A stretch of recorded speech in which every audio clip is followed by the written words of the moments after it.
আসসালামু আলাইকুম বন্ধুরা, সবাই কেমন আছেন? নিশ্চয়ই অনেক ভালো আছেন। খুশির আমদাদ, রমজানুল মোবারক। তো বন্ধুরা, চলুন দেখি আজ আমি কিভাবে চিকেন নাগেট বানিয়ে ফ্রোজিং করলাম। আর হ্যাঁ, চিকেন নাগেট তৈরি করতে আমি এখানে কি উপকরণ নিয়ে নিয়েছি। এখানে নিয়েছি 6 পিস বড় সাইজের পাউরুটি। পাউরুটিগুলোকে আমি টুকরো করে নিয়ে নিয়েছি। আর সাথে নিয়েছি মুরগির বুকের মাংস। এখানে 2টি মুরগির বুকের মাংস টুকরো করে কেটে নিয়েছি শুরুতেই।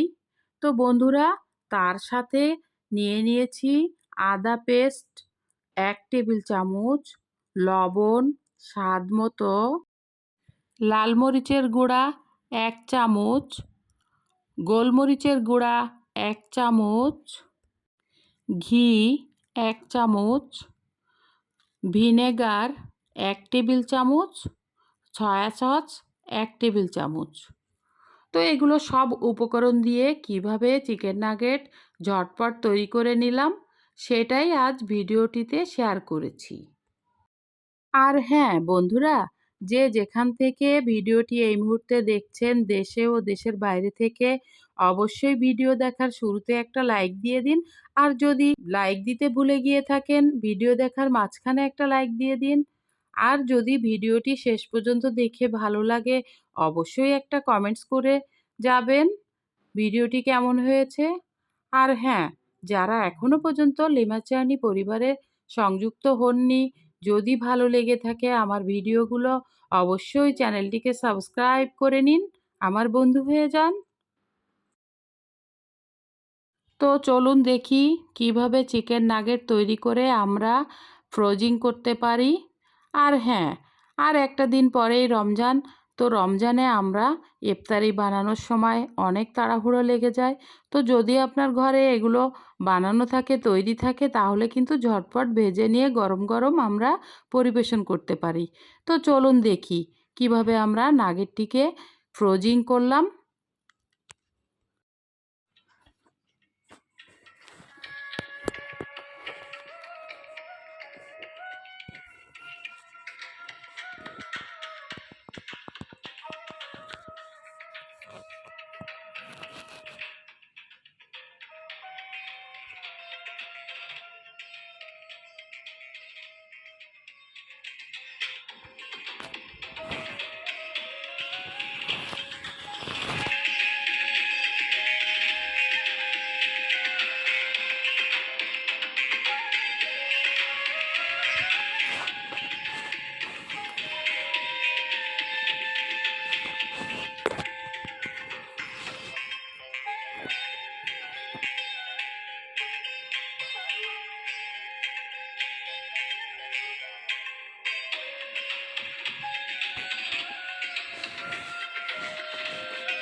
তো বন্ধুরা, কেমন হয়েছে চিকেন নাগেট?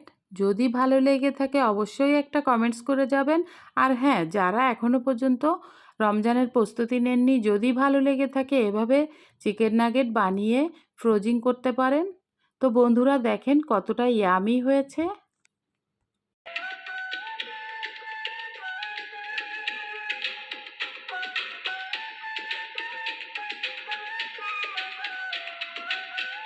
তো এই তো চিকেন নাগেট বানানোর পর ২০ মিনিটের জন্য আমি ডিপ ফ্রিজে রেখেছিলাম। তো এখন আমি এগুলোকে ২টি এয়ারটাইট বক্সে সবগুলো নাগেট সাজিয়ে নিচ্ছি। এগুলোকে সুন্দর করে রেখে দিব এবং আমি আমার প্রয়োজন অনুসারে এগুলোকে ভেজে নিব। তো সামনে রমজান, রমজানে আমরা ইফতারিতে এটা খেতেই পারি। সুস্বাদু ও স্বাস্থ্যকর একটা রেসিপি। যদি আপনাদের ভালো লেগে থাকে অবশ্যই কমেন্টস করে জানাবেন। আর হ্যাঁ, যারা এখনো পর্যন্ত নাগেট এভাবে তৈরি করেননি অবশ্যই তৈরি করবেন।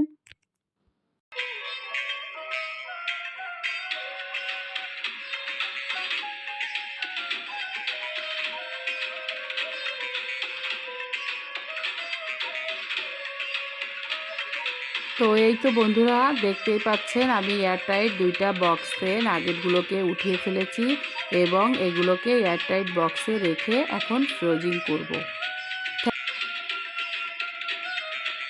Thanks for watching this video লিমাস জার্নি। আল্লাহ হাফেজ।